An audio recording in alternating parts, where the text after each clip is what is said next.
Isaiah brings a message of comfort and the message of judgment.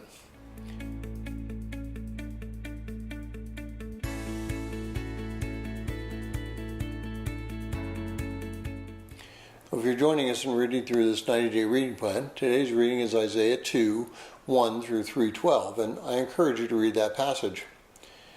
Well, Isaiah begins this section with a very upbeat prophecy of the coming of the time when there'll be no more wars, no more famine, no more hate, and a time of peace because of people's relationship with God. But for the rest of the section, he talks about a time of judgment because of the people's sin. Well, at times, we like to concentrate on thinking about God's eternal kingdom.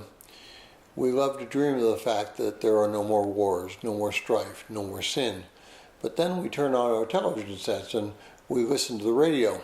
We even talk with our friends and fellow Christians at church about what we hear and what we see, which is sinfulness.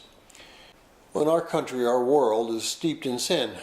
We as a country are no longer even playing the game of thinking that we have a right relationship with God. Every place we turn, Christianity and Judaism are mocked and oppressed. And yet, as the news tells it, we are the oppressor. Lies have become true. Truth has become a lie. We have those who say that they trust in God and yet they openly sin. We have those people who say that they are ministers of God only to have them deny any semblance of what would be considered Christianity openly. And this is all for the sake of political correctness. Our world is turned upside down, much like that of Judah in Israel's time, in Isaiah's time. People go through the motions of having a relationship with God, but in reality that relationship does not exist.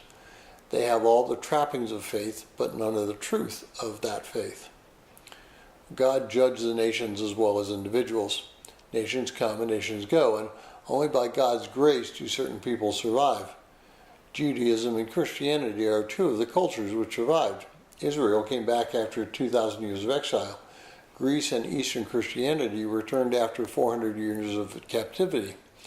Now, I'm not saying that all those who returned have a relationship with God, but what I am saying is that He is faithful in returning the remnant after He has judged people for their sin.